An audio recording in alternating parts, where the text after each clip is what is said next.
Hello and welcome to the Off to the Footy podcast with me, Simon, and Mark. Um, this is our first podcast.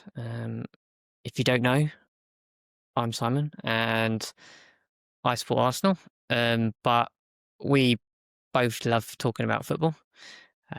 Mark supports Crystal Palace and doesn't like really talking about Brighton too much, but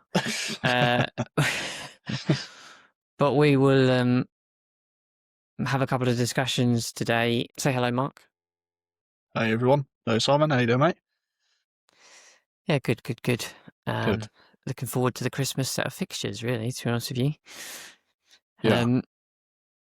Let's start with our teams, I guess.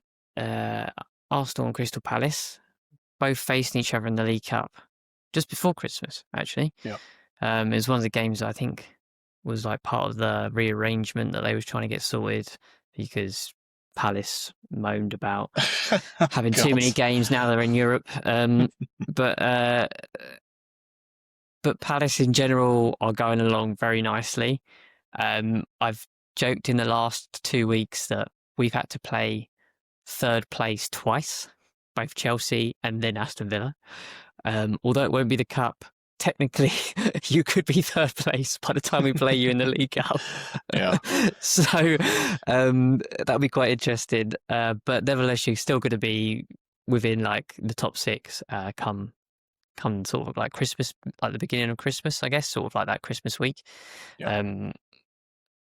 I mean, Oliver Glasner has done a fantastic job, especially with getting rid of, well, I say rid of, but the two players that were predominantly the drivers of your team, at least say 2 years ago, and Eze effectively 6 months ago, or however long ago it was. Beat Fulham at the weekend. What's your take on it all? I guess 15 games gone.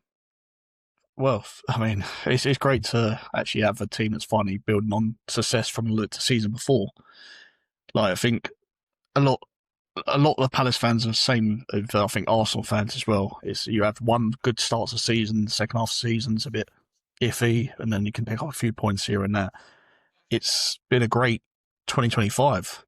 Like, obviously 2 cups and then to bring it into this season already. I mean, we've had a couple of results this year in this season, especially where they should have gone our way or it just wasn't putting the ball in the back of it when we should have done. We've ended up losing the game or drawing a game and that. Like, especially the one in Europe against Larnaca. Like, this team, I think probably everyone put on a bet that Palace was going to win that game. There's no, they can give Larnaca any chance in hell to win that game. And then the Man United one a couple of weeks back as well. Like, I think we should have won that game, the chances we had. And it was good to actually get win against Fulham on Sunday, and actually nearly thrown that game away as well, getting 1-0 up and thinking at 1-1, I was like, here we go again, could be 2-1 again. And then luckily, 95th minute, Mark Gahey it's a succession of chances in the last couple of minutes of the game, getting that header and back of net from the corner in from Pino. So it's been a great sort of start to the season. To be even like mentioned to be in the top 4, and even pundits are saying that, the chance of Champions League is just mind blowing. You know, what Oliver Glasner has done, like I said previously, is just changed the whole ethos of the whole team. Changed everything about it. Mm. Do you So yeah, it was a really good win at Fulham. I've just double checked the league table. You can't go third this weekend, but you have got Man City. But you have got Man City, who are something like 6 points off you, 5 points off you, I think. Yeah. Yes, you're 5 points off them. I mean, you could close the gap. Yeah, you could close the gap to second place with this, with a win against them. It would be nice, like, and obviously getting the win against them in the FA Cup final. The way it happened, okay, you could say it was a lucky win, which who cares? You take it, wouldn't you? Like, any club would take it, any fan would take the FA Cup win for that. It just seems we always do play a lot better against the better teams. Like we've done it Chelsea the first game of the season 0-0, but like Chelsea just come off the back of winning like a cup themselves, and they was on a bit of a high. And it's just Liverpool. Liverpool really hate us at the moment because what we keep doing against them. And then obviously Villa at the moment, and Villa are flying high, and Villa hate us at the moment. So it'd be nice to do another one against Man City. See what happens. Obviously, it's you can never take Man City lightly, can you? That's the problem with the players they've got and the way some of their players like Doku and Cherki are playing at the moment. Like, and obviously Haaland being up top, how many goals he's got this year already, and how quickly he's got to 100 goals just in the Premier League. Like, their team is absolutely phenomenal team. But it's football and the way Palace have been playing. I mean, I would say I'm confident, but I'll be quite happy for a good game of football, or at least. Either way, I think it'd be a good game of football. Depends how we set up. Like if we set up like we did in the FA Cup, and if we get the 3 points out of that, brilliant. Yeah, I think Man City are scoring a lot of goals, aren't they, at the moment? Yeah. So that's sort conceding of like a lot though. That's what I mean. So that's what's boosting up their sort of goal difference, because they are conceding a lot. I mean, that Fulham game was absolutely bananas, wasn't it? Yeah, it was. It was ridiculous. And I think they got Real Madrid in the Champions League tonight. So, and you've obviously got a Europa Conference game this week as well. So yeah, I mean, it's weird to think that you're sort of like thinking above you, the three teams above you, rather than the sort of 17 or 16 below you, sort of thing. Yeah. So, it's weird, isn't it? Like Palace have come such a long way from like watching them play in the Championship. Questioning whether or not they're going to stay in the Championship. To like being back in that predominant Premier League team that I guess they kind of was at when the Premier League started. When it first started, yeah. When it first started. I mean, you look at the teams that are coming up now on the Championship. You forget about Sunderland, the season's not over yet, but they're all just struggling to stay. There's a lot of teams that have cemented themselves and used all the money and facilities and whatever they've been given whilst they've been in the Premier League and the investments that they've had. I mean, yeah, it's great, isn't it? I mean, it's great to see Palace out there. And I mean, you're now in the conference, and the conference is odd in the sense that it's very difficult to judge sometimes the competitiveness between two teams that are playing. Because I know, like, when teams like West Ham were playing some teams in the conference, it was very much, well, West Ham are definitely going to win that, and then they perhaps wouldn't win. Chelsea sort of just had a second string team play every season last year. And like yourselves are like sort of like sitting in and about the sort of mid to low parts of the table. Yeah, it's not been great. And I think that's down to a lot of I think it's it's been verbally discussed, isn't it, with Glasgow, about the investment that he kind of like wants in order to compete in the Conference League. But I mean, if you went out of the Conference League and you got top four, that would I think I'll take it. Uncompetitive with a very very thin squad. That's it, very very thin squad. You would take that, right? I mean, I'll take it all day long. If you won the conference and went into Europa League, right? I think that's like £3 million, isn't it? If you come fourth in if you come fourth in the Premier League, although to be honest with you, now the way that the English teams are doing, we are sort of like getting that fifth place as well. But if you came, let's say, first to fifth, you're getting like 20 million. I mean, that's just you would give up being not kicked out, but not qualifying for the conference next stages if you could like rest all of your players, and you was like, we actually might be able to compete. We have actually a chance to do something in the Premier League and get into the Champions League. I mean, it's one of the things as a Palace fan, I think, and I said this even about getting Europe in general. As a Palace fan, I think it's too early for us. I still, like I've always said myself, that we need to build a squad first. And obviously we got into the Europe now, and we still don't have that squad, and I think it's shown this season how the lack of being able to change someone to bring on someone, or even change 4 or 5 players in every game in the conference just because we got a big Premier League game on the weekend or whatever it might be, like a cup game coming up that we need to win or something. And I think then having, say, we'd got top 4 and getting Champions League, that's just a whole another ball game of just, you think for the step up from the conference to just get Europa League is like, it's obviously it's not the same as conference, but it's still better for a team like Palace to have because we can still get in players that want to play in Europe and still, a big competition and not as stupid money because like when you get Champions League money and everyone thinks, oh, they're going to pay us loads of money now, but Palace as a team can't afford to do that and buy in 10 players that have all got Champions League experience in one window, But getting that next step up for Europa League would be great just because then we could got this 1 year under our belt. And from there, we can hopefully, like January and obviously in the summer, if we do get something, if we, fingers crossed we get another European tour, we can build on it more.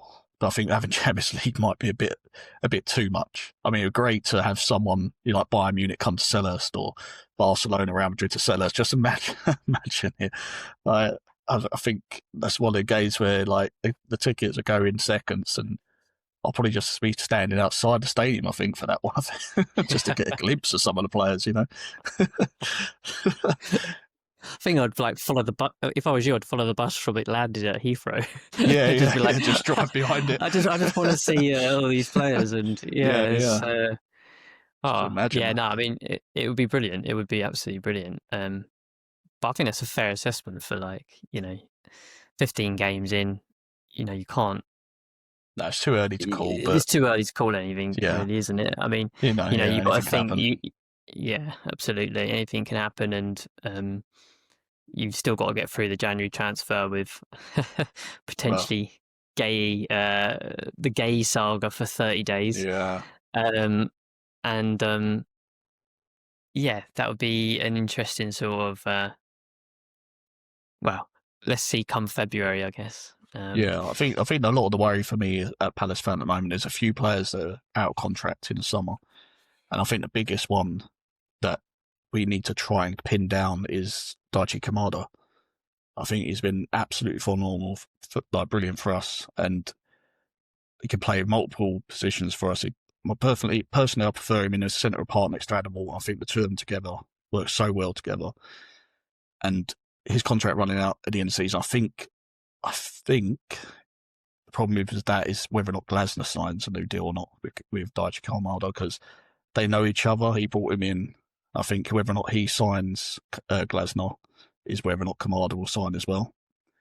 And I think replacing a player of his quality of what's like didn't have a great start to life at us last season, the first 3-4 months, but since then he's been absolutely brilliant and one of the best players we've had in the team, consistent wise as well. Mhm. And there's Yeah, I a think. few different others, but we need to tie him down. I think that's the main one to tie down. Okay, yeah, because his contract's running out. Yeah, I mean, the scary thing is the amount of money that teams will throw at your sort of a team, and they Yeah, could just rip your squad out, right? Adam Walton could be gone, yeah, for a yeah, set amount of money. You've got to find something to replace him. Mateta is probably one of maybe 5 forwards that are actually consistently putting goals in the back of the net. I know he's yeah. had a bit of a spell at the moment, but his record is from last season into this season has speaks really highly. So Just under Glasner, bit um, like saying 60 goals under Glasner or so. It's just right, yeah. ridiculous. So Like, yeah, that's absolutely incredible. But yeah, it's scary how quickly your team could just be picked apart. yeah, yeah. Um, with money just thrown at you. So let's hope that doesn't happen. But I think that Um, depends on where we finish up in the table as well. I think is like if we get Europe again, then it helps a lot.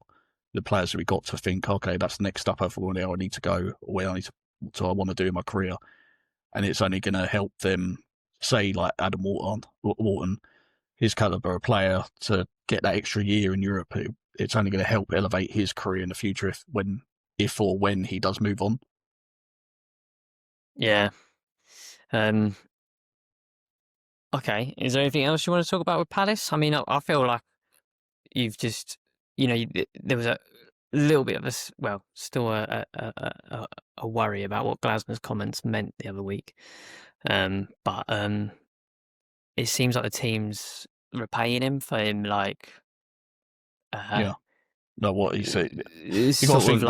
like, they're almost like repaying him by going, look, I know we've got injuries and stuff, but people are stepping up X, Y, and Yeah. Z, and um, yeah, Well, he came out after the Fulham game and he said to himself that he thought Nathaniel Klein was man of the match in that game.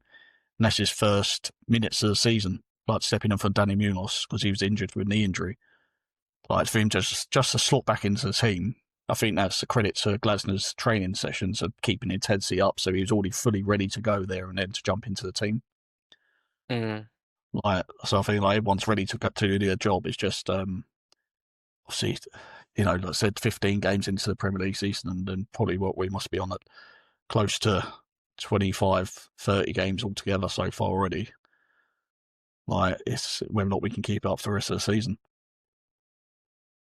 yeah. I mean, talking of injuries, should we move on to Arsenal? Uh, Yeah, because yeah. it doesn't really feel like anyone's got anything to talk about with Arsenal, but Surprisingly, they're picking apart the injuries, and Arteta's getting asked these questions about injuries and um, the specifically the injuries that seem to be happening to our defence. yeah. And there's been a lot of labelled about the training intensity or why do Arsenal get all these injuries? Well, I is that mean, a lot of the reason why? Do you think is it been blamed on are they train injuries or they I in-game injuries? well, I think I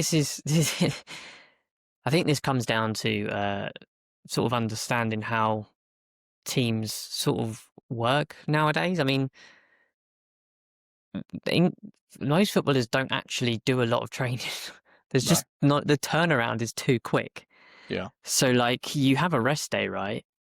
So once you've had a rest day, the next day you're might be like, right, I'll go out on the training pitch for 30 minutes, 40 minutes, Yeah. 50 minutes.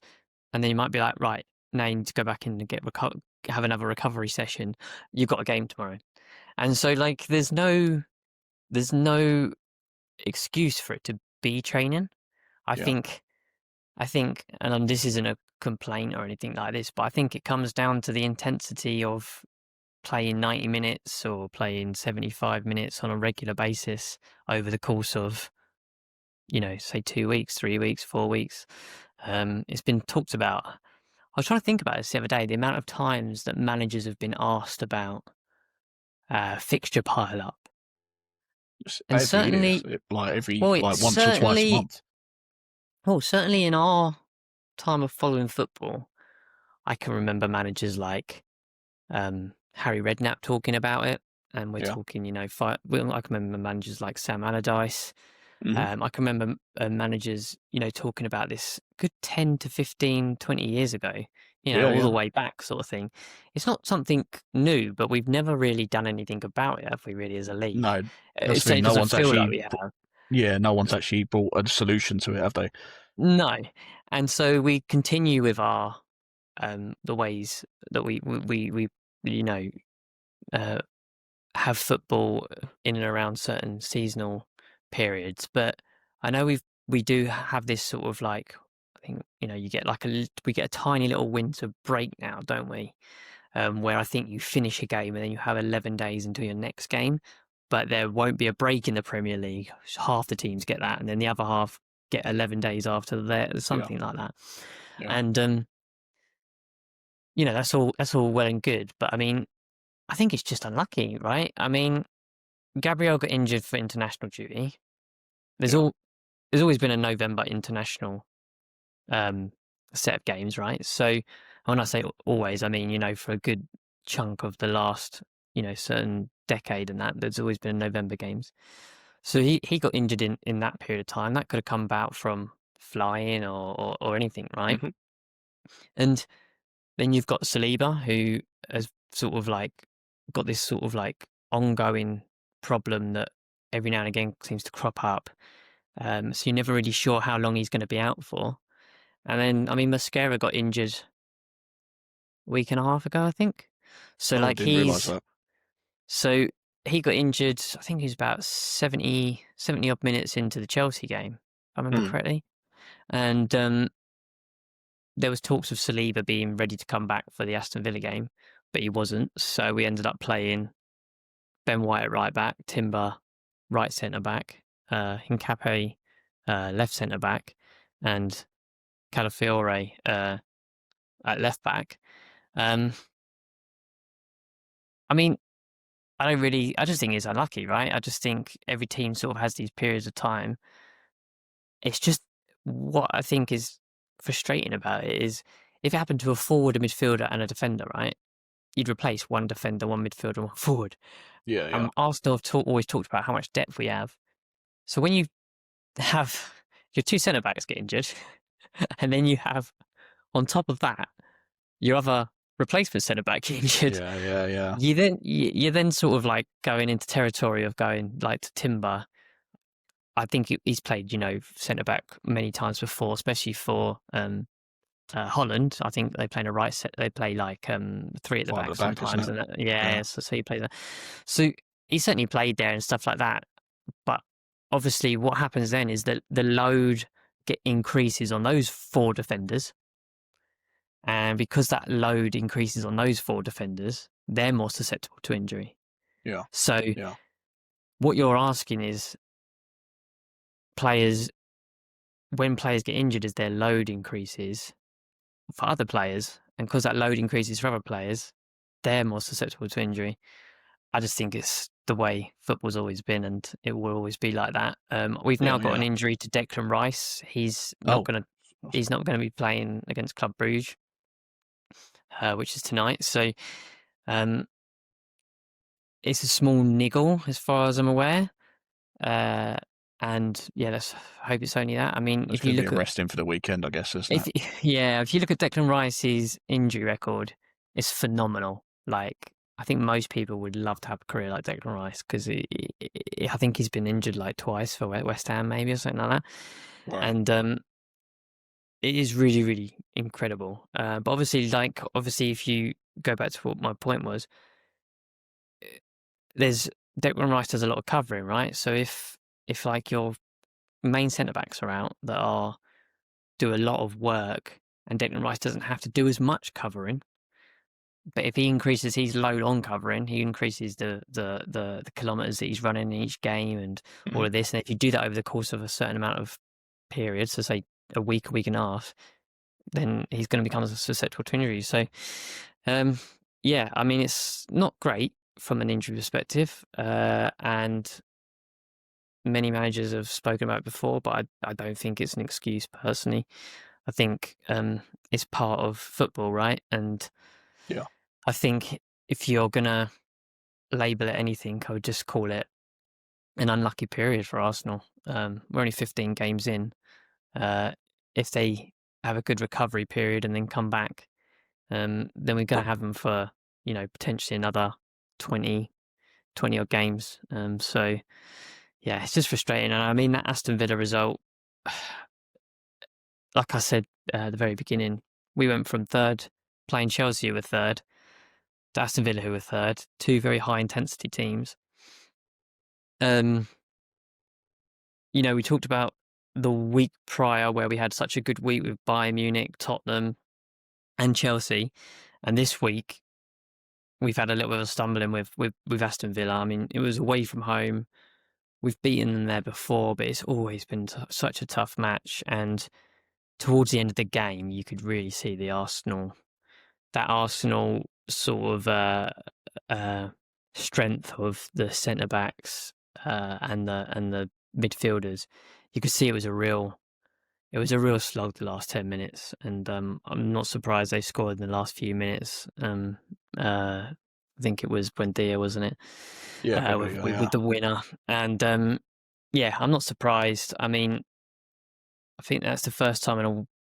Is it first time all season we've conceded two goals? Maybe I'm not Oh, sure. really? Okay. Um, I might be wrong on that, but certainly, obviously we've uh, not conceded that many.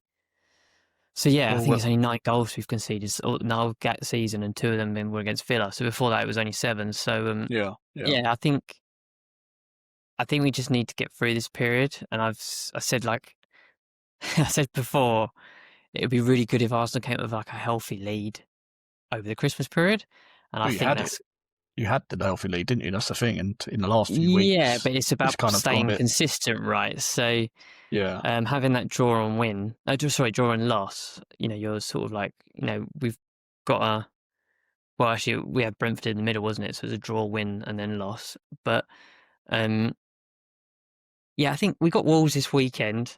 Um, you know, I can't believe I'm saying this, but if Palace, do us a favour for Man City, we might get another. We might be get another 3 uh, 5-point gap from Man City, and then obviously Villa have got West Ham. So we'll see what happens. Chelsea are obviously everybody's still there or thereabouts. I mean, if you go all the way down to Liverpool, they're only 10 points off Arsenal. Yeah, Chelsea getting that draw against Seasons can Bournemouth be was terrible for them, really, isn't season. it? Yeah, I mean, seasons can be changed so quickly over the Christmas period with the amount of games that are happening. So, yeah, it's good to see Gabriel Jesus back for Arsenal. That's really good. We just need to get Havertz back, in my opinion. I think Gyökeres had a lot of hype around him, and he does an incredible amount of work. I really liked Arsenal when they were playing Havertz in that false 9 position, similar to when Trossard plays there, to be honest with you. I think it opens up the door for people like Eze to get goals and, Saka to come inside and that. I think it'll be it's going to be interesting, right?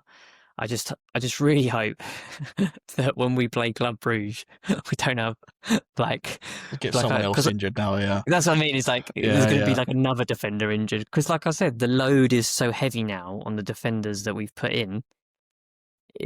At some point, we're gonna end up saying to ourselves, "Well, we're gonna have to start playing Odegaard as centre back or something like that." Well, this is Go what I was into a going to say, captain's actually, role, you like, know what I mean? because this is what I was confused about for Villa for you, because like I guess maybe Arteta's looked at former Palace games against Villa in previous, like obviously few seasons with Eze playing off the left, and so he put him off on the left but he's banged about all season about saying no, I need to put him in the middle. He needs to be in the middle, needs to be in the middle. And then suddenly he plays against Villa. He's like, right, stick him on the left.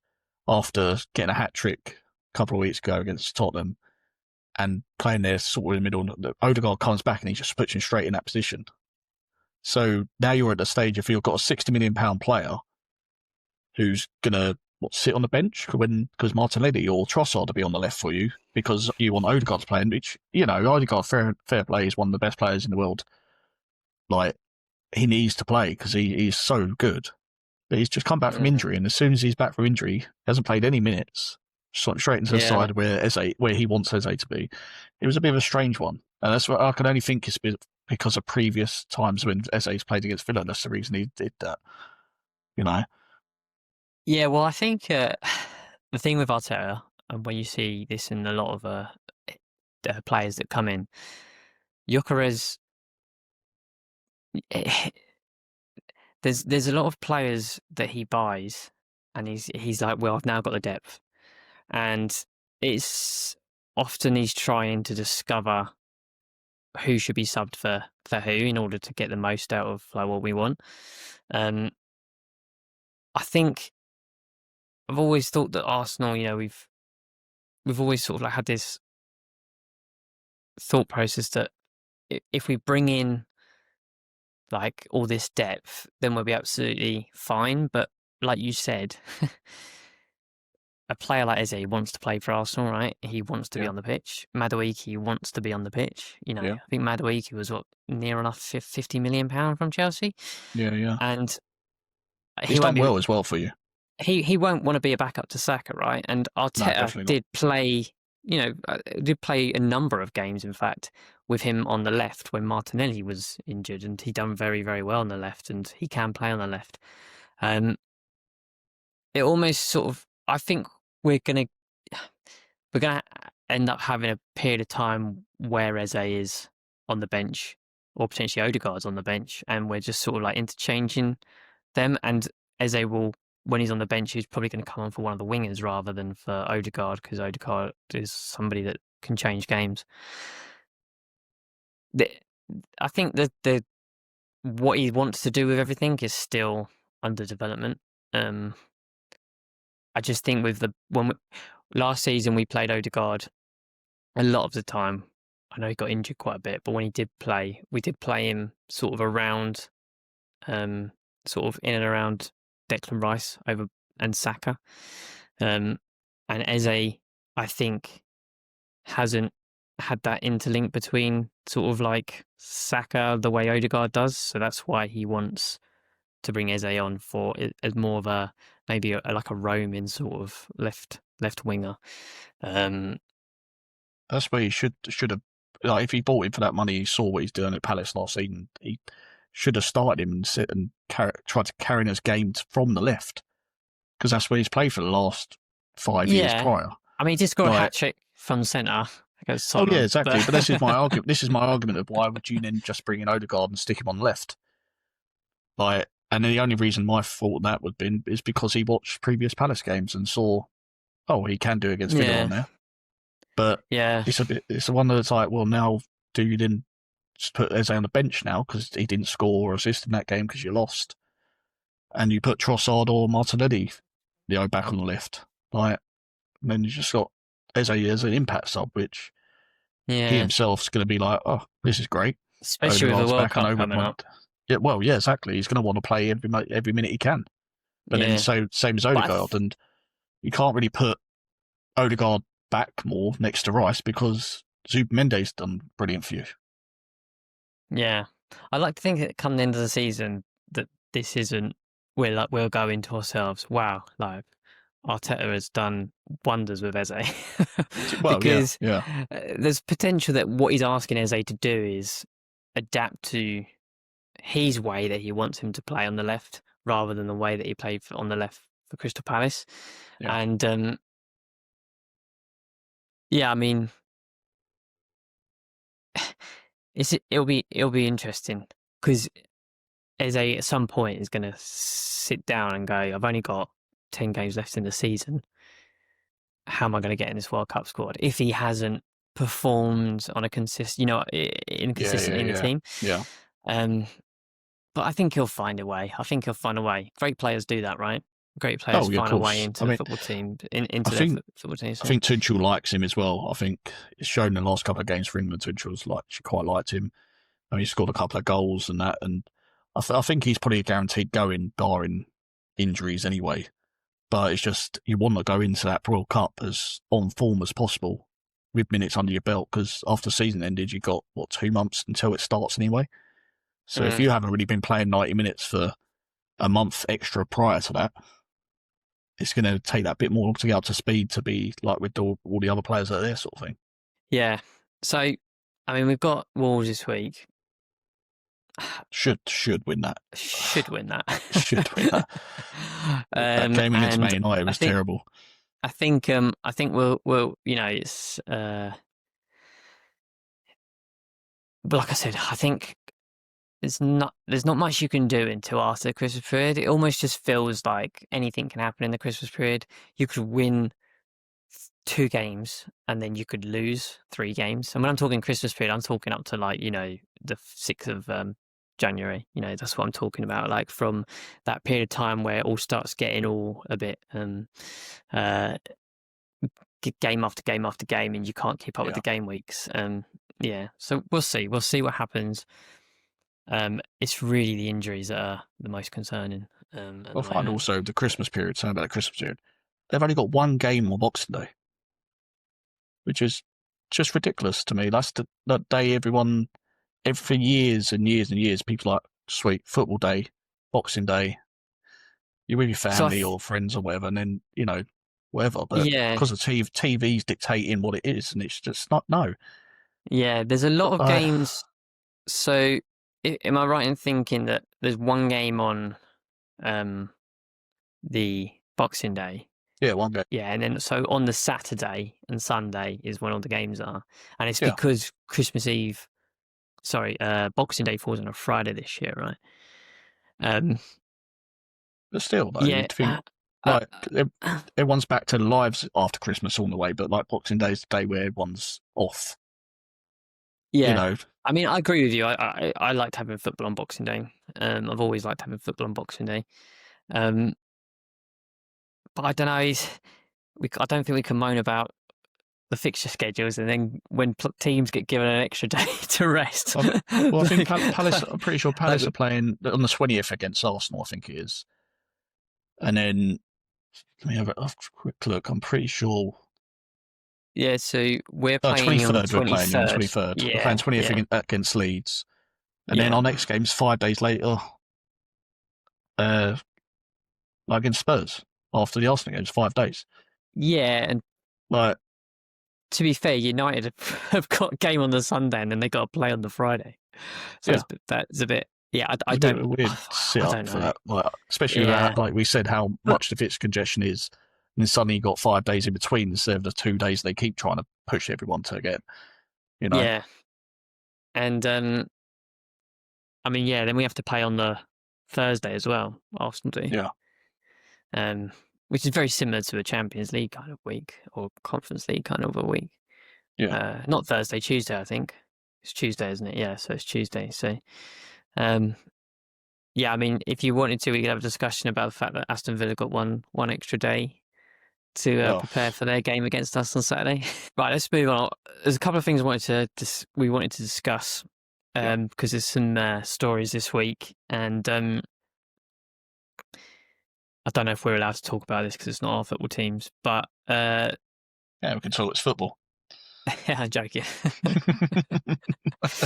um, a while back, Arteta took over from Unai Emery, and Yeah, even during Unai Emery's time, he absorbed some players that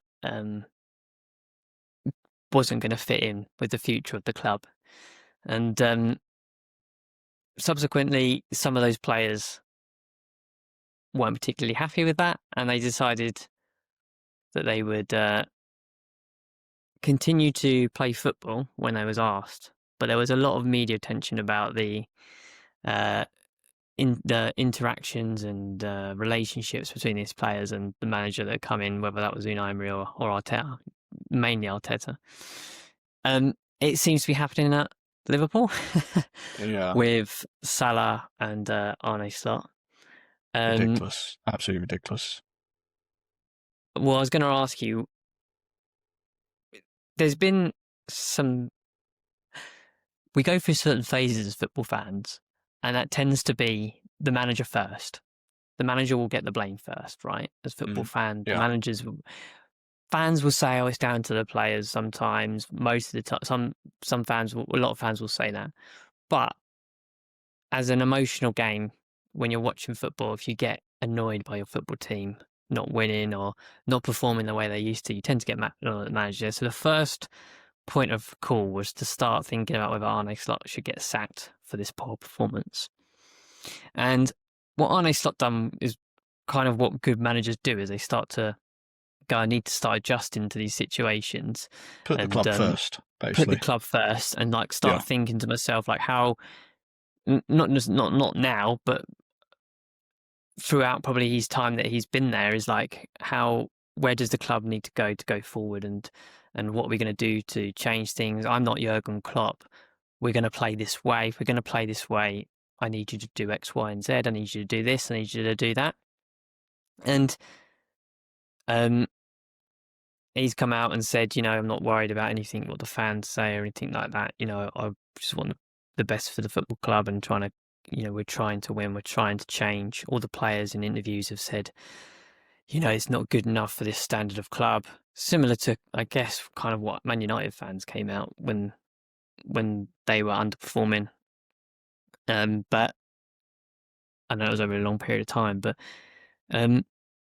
what Salah decided to do, he basically decided to go, well, I am not happy with this situation. how do I change it? The only way to change it is to basically moan, complain, and come across as a righteous individual that he should be in the squad regardless, because he's earned that right.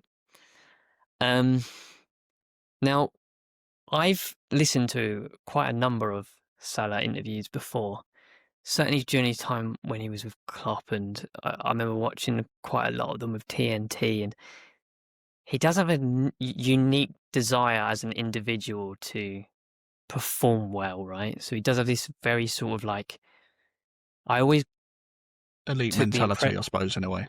It's that kind of yeah, I always like, took this sort of elite mentality, but you've got you've got to balance that with humbleness. yeah, You that can't massively. have an Yeah, elite mentality. yeah, You can. There's one player that I know in the world that can get away with this, and that's Zlatan Ibrahimovic. yeah, yeah, And that is because when he says he's going to do something, he does it. yeah, yeah. He's actually one Right. that backs up his things. That's the thing. Yeah. But having that elite mentality is great. It can be the difference to, well, you saw what he done last year, right?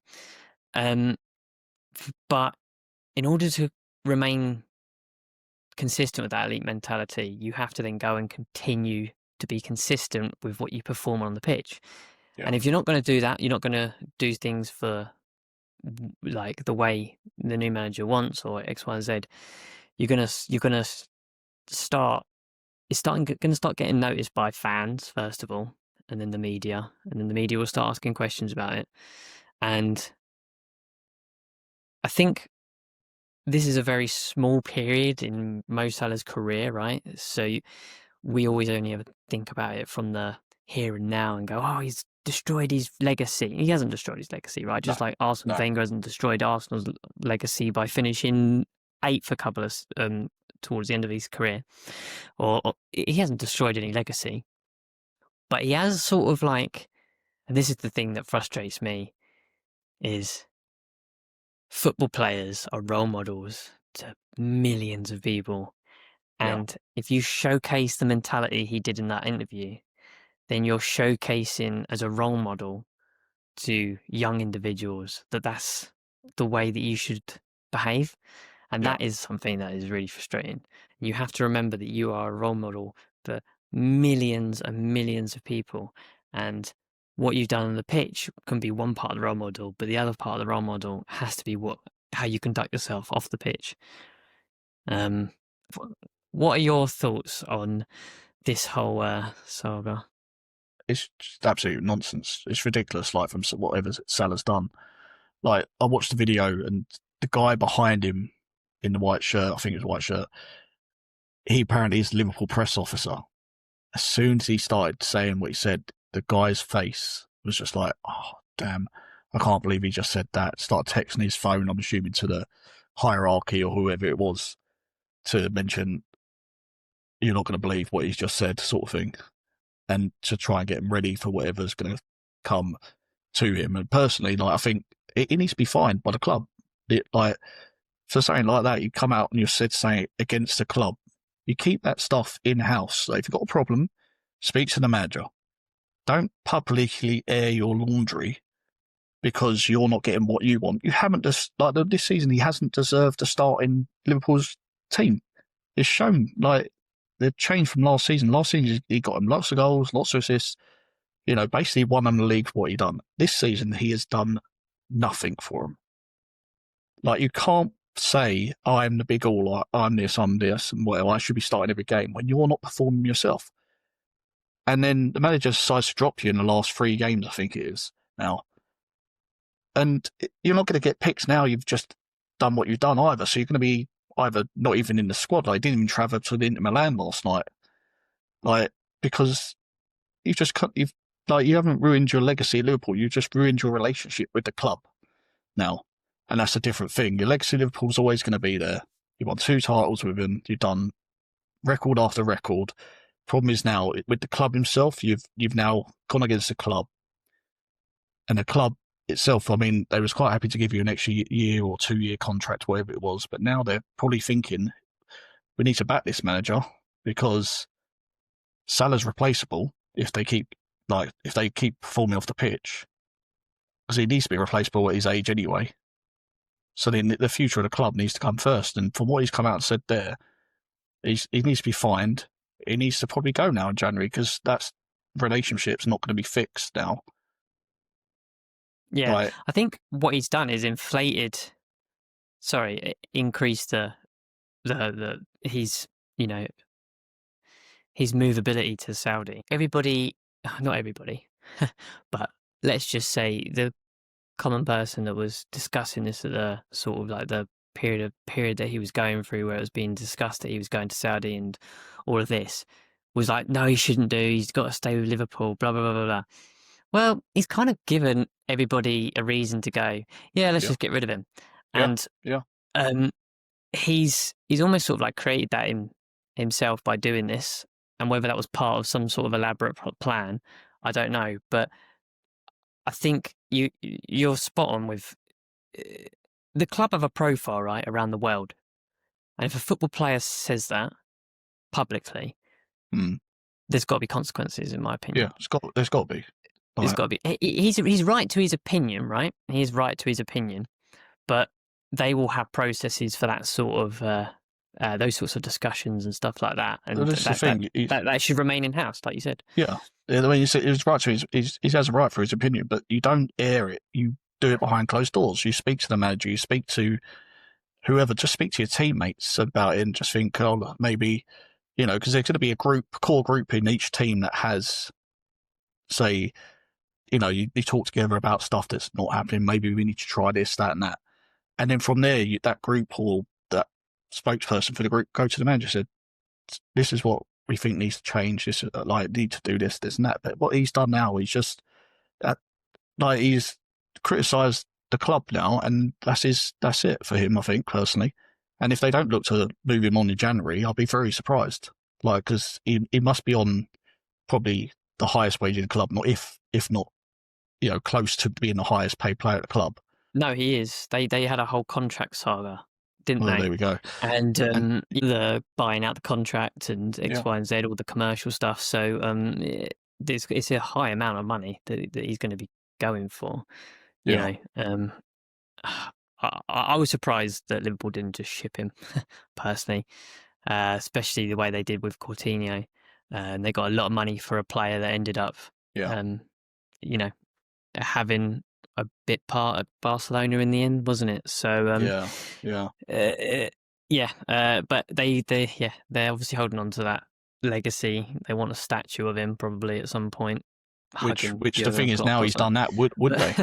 That's the thing. Now he's done that, would they think?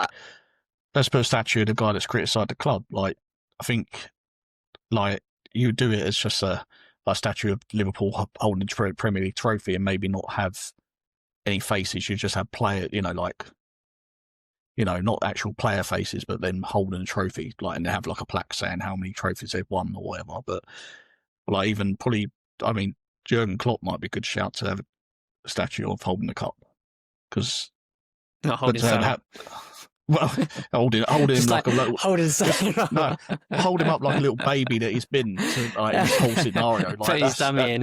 Put a bit dummy in his mouth, just have the bottle hanging out his ear or something. What a stupid idiot that he's done. What an idiot! Honestly, it frustrates me when players do that. Just don't air your laundry out in public. Yeah. You do it in house. Yeah. There's one other topic that I want to talk about. Very quickly.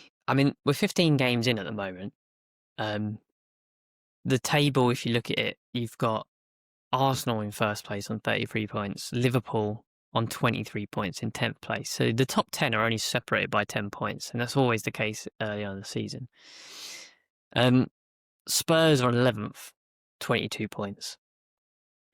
And down to 17th is 15 points, right? So Forest are only, 7 points off of Spurs at the moment. Yeah.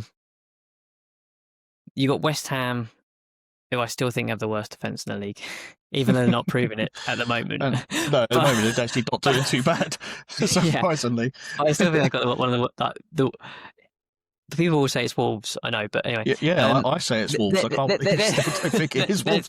Their game against Man United was absolutely atrocious. Defense. They're 13. They got 13 points, right? So then you got Burnley on 10 points. So Burnley are 5 points now off of survival. So they're good they're 2 wins away from survival. That's quite frustrating if you're a Burnley fan, because you've done okay in some of these games, but you've got to get 2 points. You've got to get 2 wins just to get 16 points, then hope other teams around you lose. Leeds have had a great time recently. They beat Chelsea, didn't they? And then they drew against Liverpool. Drew against Liverpool 3-3, wasn't it? Yeah. Yeah, so they've sort of like climbed out of it. But I mean, we discussed a couple of weeks ago about Rob Edwards coming in. You know, we was hoping that he'd do well and everything like that. Yeah. Since he's come in, they've got their goal though. Got any points? Yeah. They've got 1 goal since he's come in. I think they've conceded is it 6 or 7 goals? I think since he's come in. Might maybe more. Because 2 against Palace and 4 against Man United, that's 6 already. Yeah, so 6, yeah. So, and, so can Wolves get out of this on 2 points? Oh, bloody hell. I doubt it very much, to be honest. Like, I actually thought, look, in the game against Palace, I thought they looked good. Like, they had chances to put the ball back in the net. We said before that it's just they elect real threat in front of goal.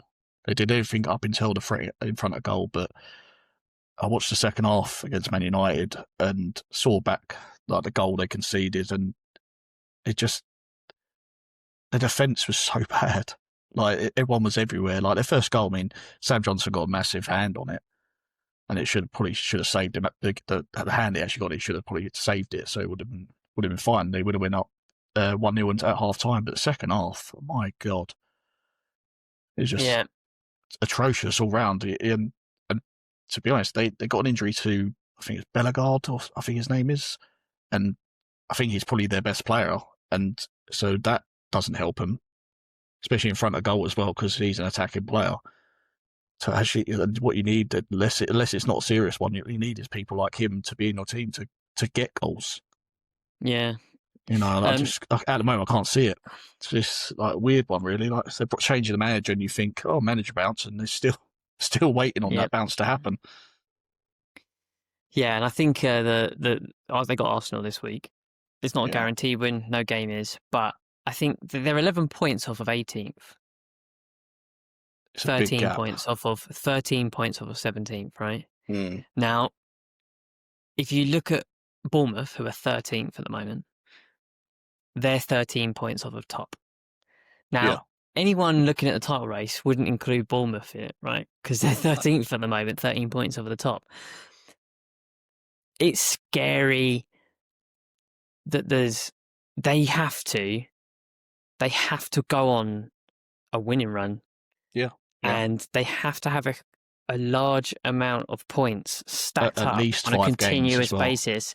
Yeah, because they've not only got to keep track of the current progress of other football teams that are above them, they've got to go over their points in order to catch them. Yeah, I'm now quite concerned. I think not concerned. I mean, I don't support them, but what I mean is, I think to myself that this is territory that is like, you'd look at this. If you looked at the league table as it was now, you'd go to yourself, did they get some sort of like points deduction or something? Yeah. That would be my first question. Yeah. Why are they 8 points off of 19th? Like, that would be my first question. I think they're in some real trouble here. And Rob Edwards, I don't know if it's dangerous from I'm now reflecting whether it was dangerous for the club to sack their old manager, or whether they should have just ridden the season now. Because the way it's going, it doesn't look like there's any point of changing the way it is. Nothing's changed. Yeah. So. Yeah. So that's what I wanted to ask you about. Yeah, go on. Yeah, I think the question will be though, and especially towards the end of the season, towards like maybe the last 15 games, if it's staying how it is, do they beat Derby's record? Well, And I mean, I think Derby's that's what record they'll now, be there for. what, 20 years at least, maybe close to, since they was last in when that happened, close to Yeah, 20 years, and every season Derby fans are hearing the same thing: yeah. Derby's record, 20 odd years. Well, I And I think they'll think be happy if there's another they're Midlands hoping. team. Well, yeah, and they're fingers crossed that it's going to be finally that's going to get go. I think. Right. So we're going to do our predictions in just a moment for the games at the weekend. We like to have a little bit of a prediction sort of rivalry going on. But before that, there's one thing I wanted to discuss, and that is we had the World Cup draw this week. Circus show. They done the draw. Then we had to wait a day for them to do the fixture dates. Then we had to wait another day for the fixture times, I think, as well. Oh, I didn't know that. So, or the times didn't come out, I think, as maybe they did. But I just remember when I was looking at it, I saw the fixture dates, but I couldn't see any timings. And then I think I Googled it and they said the timings will be coming out, or they haven't sorted out the timings yet or something. And then they sorted out the timings because the timings were then given, and the timings showed that I think England were given. So I think the timings showed that England were given favourable, like 9 o'clock kickoffs in the evening, and Scotland weren't. I think Scotland were given like some terrible times. All right, calm down. The whole of Scotland against me now. Lovely country. But yeah, so we ended up with Croatia, Ghana, and Panama. Two teams. Well, we've played Ghana before, but two teams, Croatia and Panama, we've played before as well. Croatia mainly, obviously being a European team. So yeah, 9 o'clock for the Croatia game, 9 o'clock for the Ghana game, and then it's a 10 p.m. kickoff for the Panama game.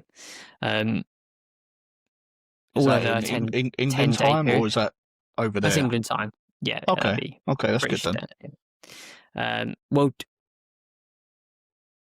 what did you think when you saw the draw? Well, number one is the worst thing I've ever watched in my life. The draw itself, like, I mean, who made the choice of having Rio Ferdinand as the host in general, anyway?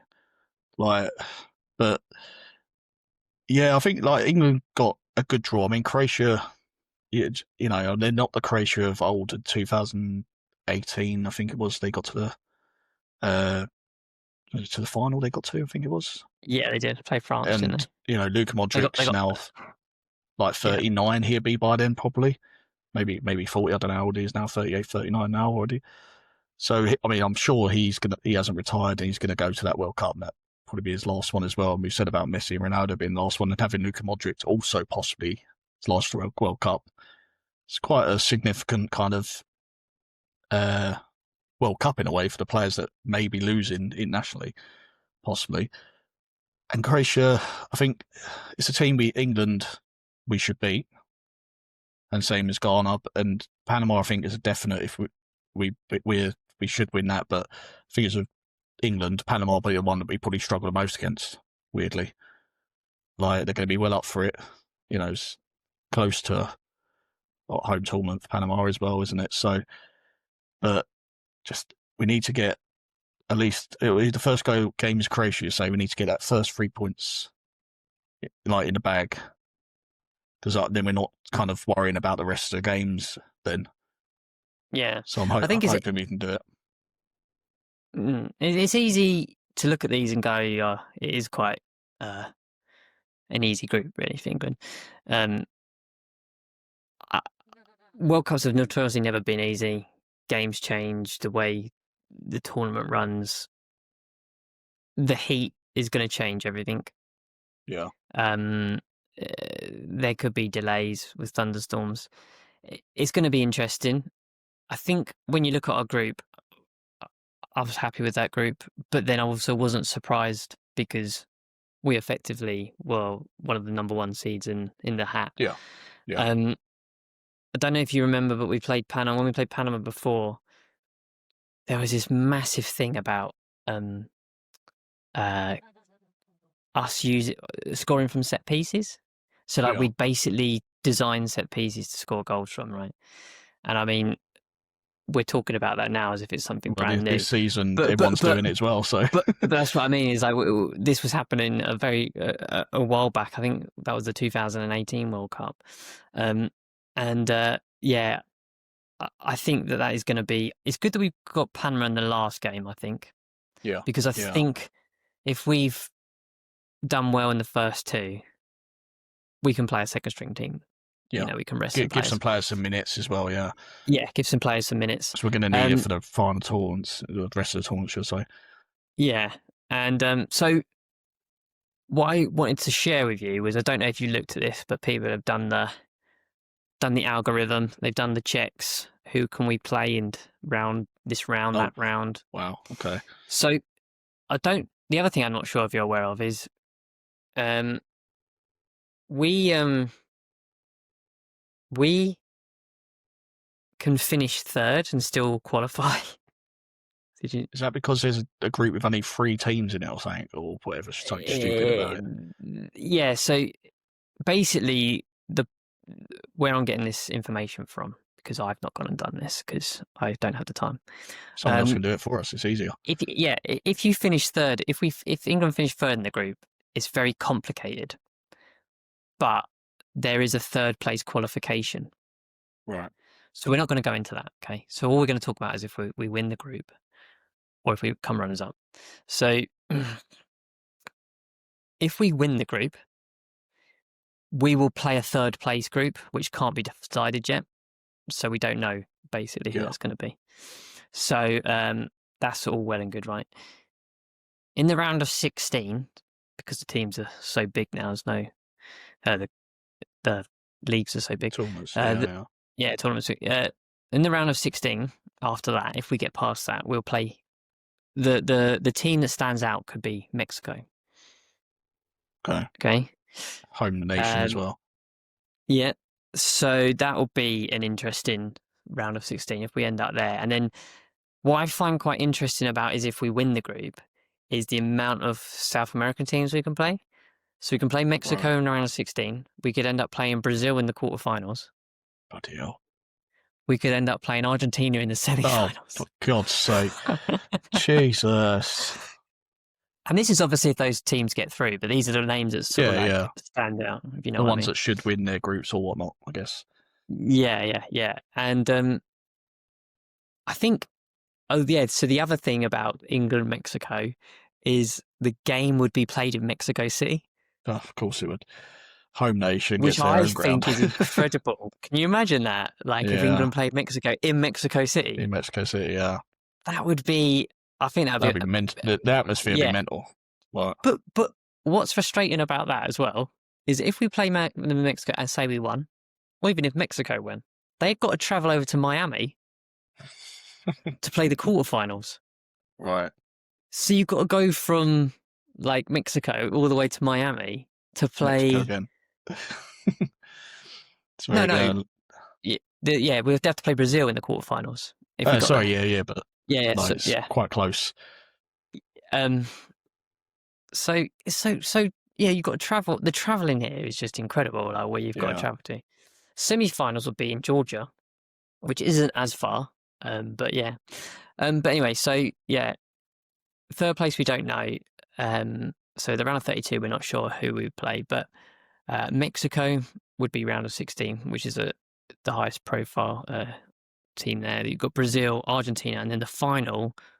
Well, the final's been labelled like this, but you could end up with a European team.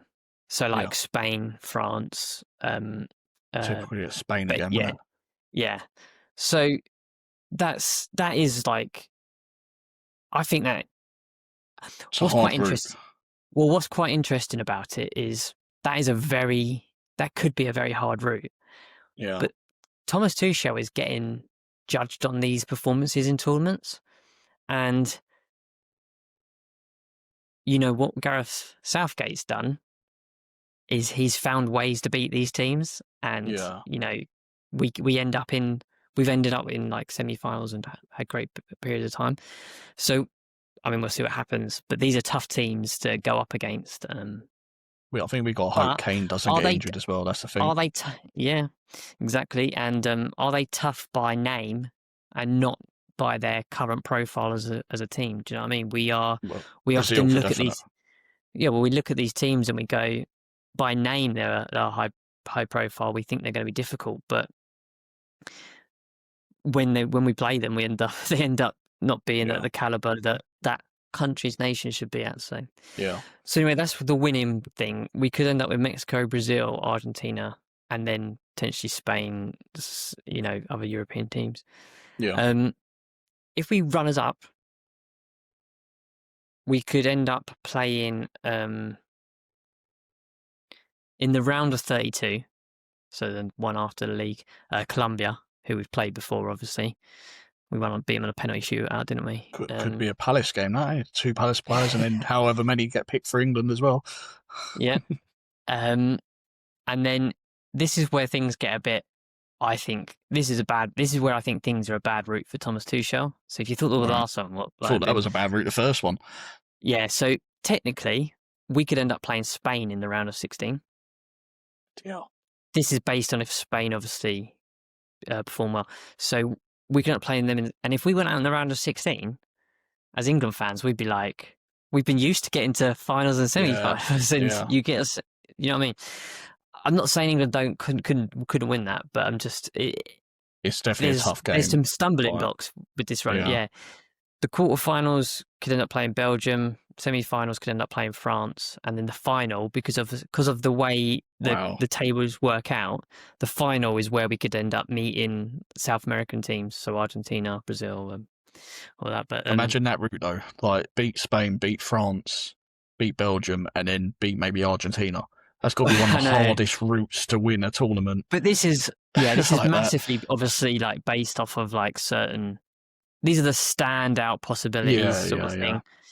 But yeah, I'm looking forward to the World Cup. It's the draw is just a superficial thing at the end of the day.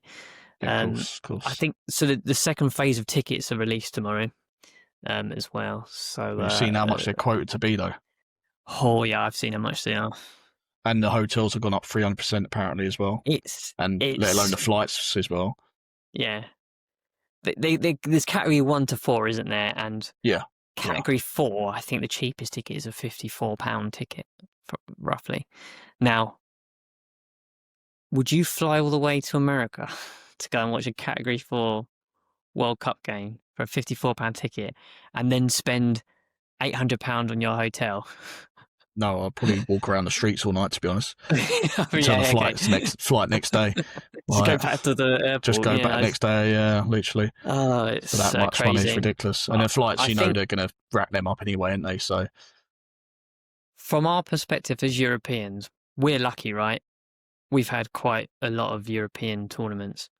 Yeah. Now, we've got the home nations venues for the Euros, right? In 2028, and then so we're gonna have international competition on these shores.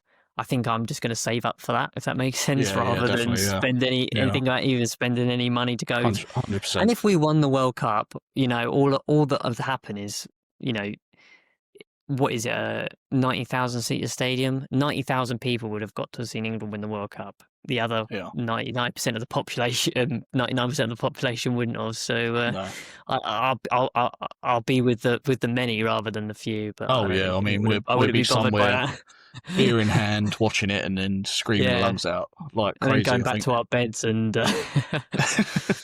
just being hungover for days. I think the main part of that is that if we did win it, then go into wherever they do the parade of the World Cup. That'd be the one to go to, just to see it, like see the World Cup, in person. That'd be brilliant. I mean, not Yeah. like you'll probably see it from a mile away, but the amount of people that would turn up for that, but still just a chance to, if England did do something and won that, like, it'd be ridiculous.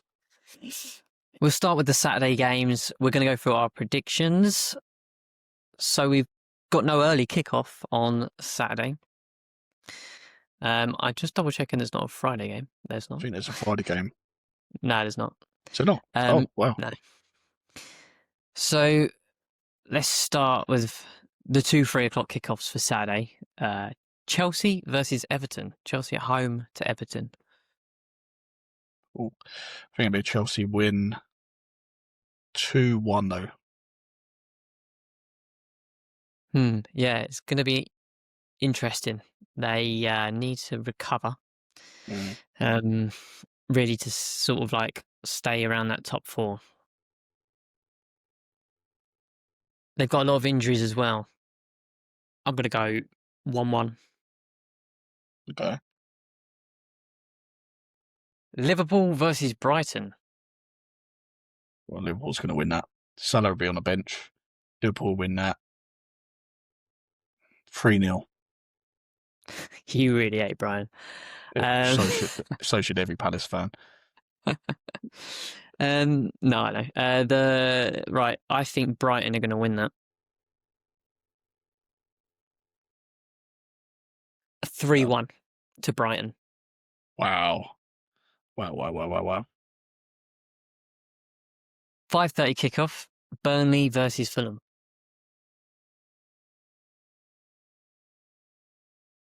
I think the way Harry Wilson's playing for them at the moment, and so I think they might. I'm going to say 1-0 Fulham, I think. Okay. Yeah, I think Fulham are going to win this. 2-0 Fulham. Then there's an 8 o'clock kickoff. Arsenal versus Wolves. Well, I mean, if you don't win that, I'll be very surprised. And I don't know, it could be a high score line. I'm going to go 5-0 to Arsenal, to be honest. You're at home as well. I think it could be far too strong for him, I think, at home. Yeah, I think Arsenal are going to win this. I think if we don't, I'm going to be really, really concerned. Can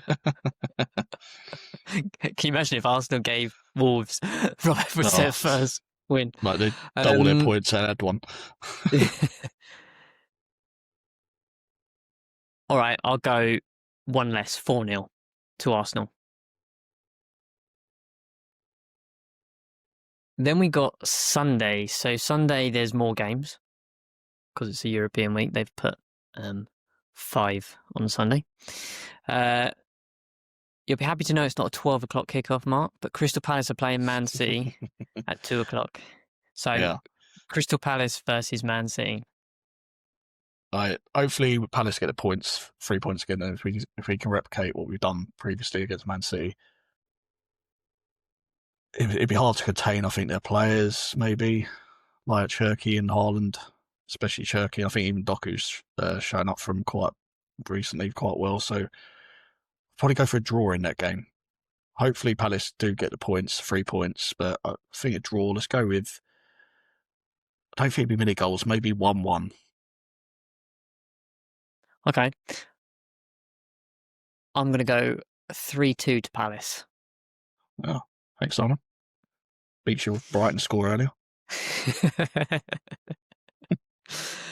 Right, then we got Nottingham Forest versus Spurs.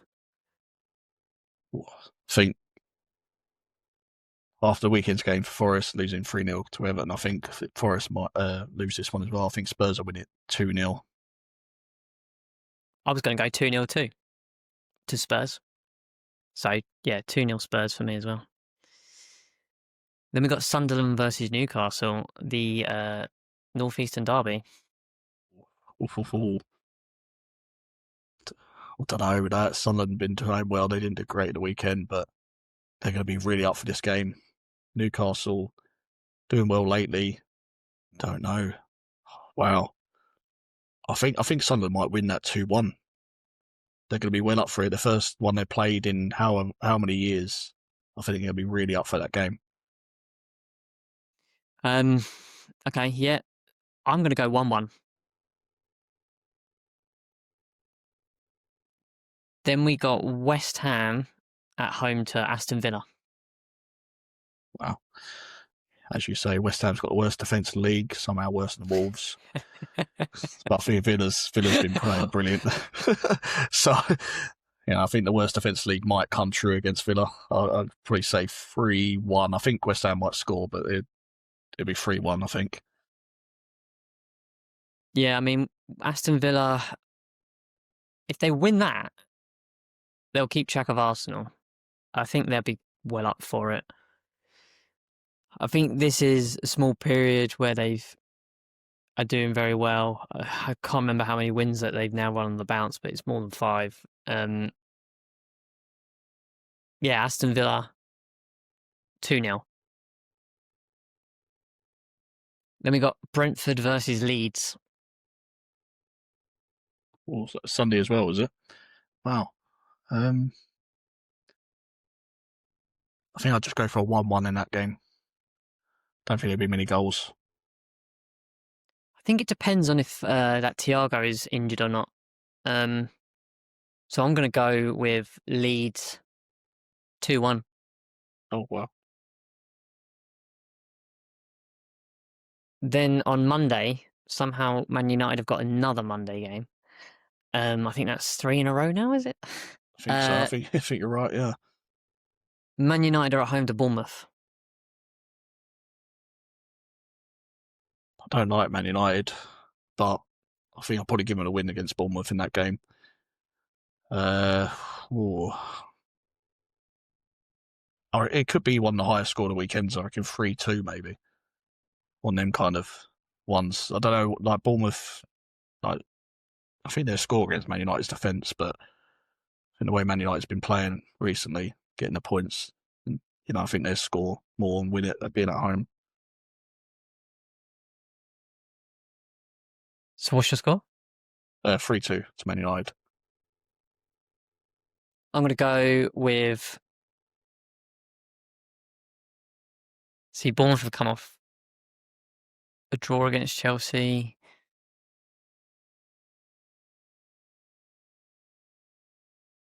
I'll go with Man United's resurgence. I'm going to go 2-0 to Man United. Thanks everybody for listening. This has been the After the Footy podcast with Mark and Si.